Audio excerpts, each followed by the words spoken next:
You know, but apparently there's more mystery. People trying to unravel how much contact the current administration had with Russia before the election. But the new guy says his son did nothing wrong. And Caitlin, you're a Republican. You say this isn't really, that's not what you're focused on. No. All right. Yeah. You don't care about possible collusion with Russia? You don't care that Donald Trump Jr. Politics is a dirty business. Let's be honest. Is it dirty with Russia? Sometimes. Sometimes. You know, we could go over a million things, and we don't need to go over here because everybody pretty knows about it. You know, Hillary Clinton was out there looking for, you know, dirt on Trump. Trump's out there looking for dirt on Hillary. These are smear campaigns, you know. 70–80%, it seems like, of the ads that are out there are not of what they're going to do. Yeah. It's smearing the other person. So everybody's looking for dirt. Looking for dirt with the foreign government that is... Well, I don't want to get into all of this, but, you know, as far as connections, as far as Uranium One, selling uranium, giving 20% of Uranium One to the Soviets under Hillary Clinton, you know, Hillary Clinton with the, you know, reset button and all these types of things. Here's what bothers me about it, though. As far as, everybody's talking to everybody, and I think it's...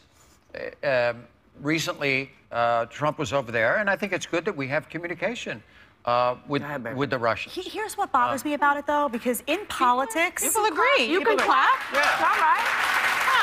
What bothers me about it is that in politics, there seems to be an inability of people to criticize their own party or their own side when something is wrong. There was and this drives me crazy.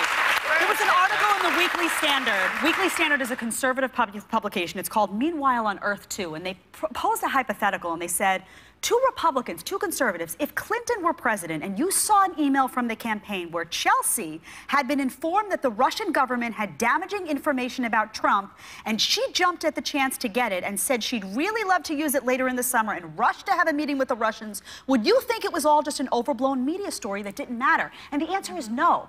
And the reason that Republicans can see clearly on that is because it's not about their guy. And this happens on both sides of the aisle. And I'm just asking people, your sense of integrity about what's right and wrong shouldn't be dependent upon what party is in office.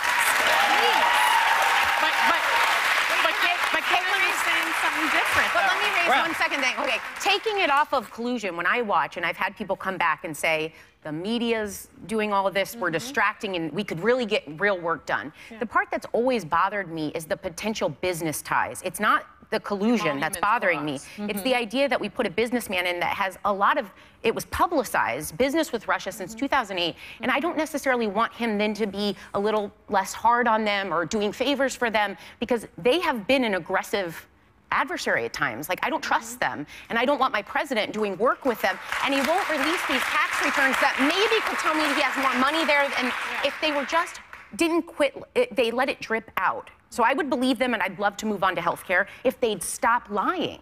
And that makes me curious. And that's... I have family members that voted for Trump, and I asked them these questions, like, does it bother you? And by and large, they say the same thing. Russia doesn't bother them. Does it bother you, though, just like what Sarah said, that he has these business interests, and that instead of being a public servant and serving all of us, the people of the United States, he may be serving his own pocket? Does that bother you? Does it bother you? Honestly, I think, no, it doesn't bother. We have to get somebody in there who can straighten things out. He's shaken a lot of things up since he's been in there, and I think from that standpoint, that's good. Okay. Let's give the guy some time. What's it been, 6 months? Let's give the guy some time. You know, in 3.5 years from now, we get to decide again. And if it didn't work out, let's get him out and get somebody else in.